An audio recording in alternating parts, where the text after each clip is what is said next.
Séance rocambolesque aujourd'hui avec un CAC 40 qui a fait du yo-yo, tiraillé entre les résultats semestriels des entreprises qui ont été globalement bien accueillis par les investisseurs et la réunion de politique monétaire que tenait la BCE.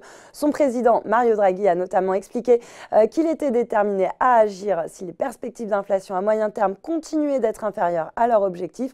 Une perspective de baisse des taux qui a d'abord enchanté les investisseurs. Le CAC en a même profité pour toucher un plus haut annuel à 5 672 points avant de basculer dans le rouge pour clôturer à 5 578 points. Les investisseurs ont donc vu le verre à moitié vide en se concentrant sur les risques qui pèsent sur les perspectives de croissance de la zone euro plutôt que sur une éventuelle baisse de taux. Et puis du côté des valeurs, les publications se sont encore accélérées aujourd'hui sur le SBF 120. Vallourec clôture en forte hausse après avoir publié des résultats en nette amélioration au premier semestre, marqués notamment par un résultat brut d'exploitation largement positif et la confirmation de l'ensemble de ses objectifs annuels.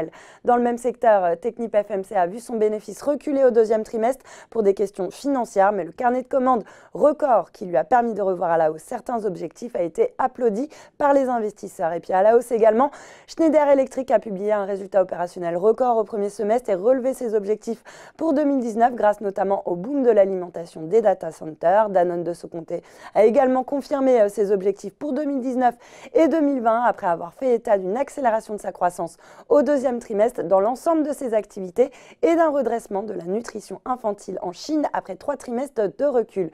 Et puis du côté des flops, Eramet a abaissé sa prévision pour 2019 après avoir vu ses résultats du premier semestre pénalisés par la chute des prix du manganèse et du nickel. Atos recule également. La SS2I a pourtant annoncé une accélération de sa croissance au deuxième trimestre et ce malgré un recul de 5,5% en Amérique du Nord, tandis que sa marge opérationnelle, elle, s'est légèrement améliorée sur le semestre. Et puis pour terminer, ST Microelectronics a fait état d'un retour à la croissance de ses revenus au deuxième trimestre, mais le marché a été déçu par la révision à la baisse de sa prévision de chiffre d'affaires annuel.